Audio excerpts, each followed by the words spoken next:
Now we're going to deal with the next feature. It will be the dome.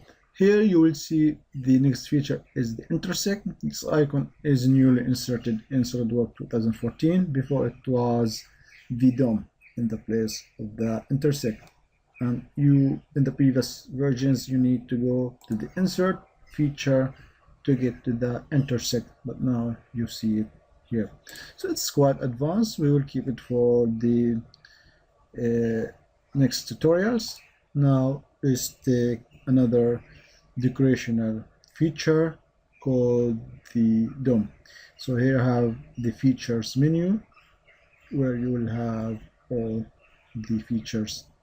So we already talked about the fillet, chamfer, drag. Then we have the scale, the dome.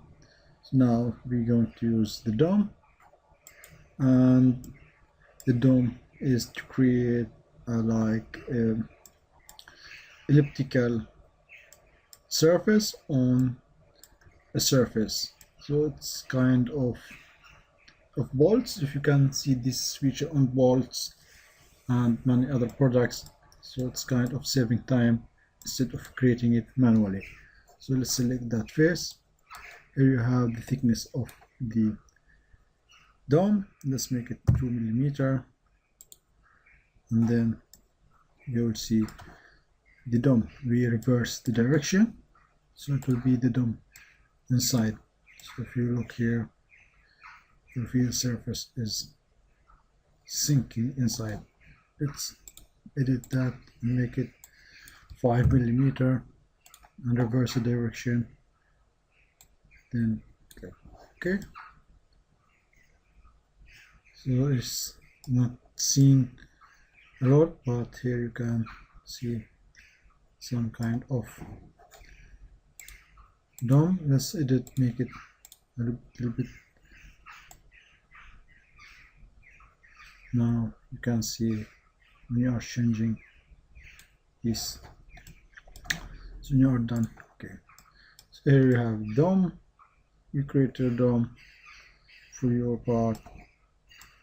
For extra decoration, you can add the dome for that trap. Let's change it to be in pose. Insert features, dome, select that surface, and here you can see the dome. Let's decrease. Okay, make it 10, and here you have the chance to make it continuous or not. Here you have that check for your plastic box.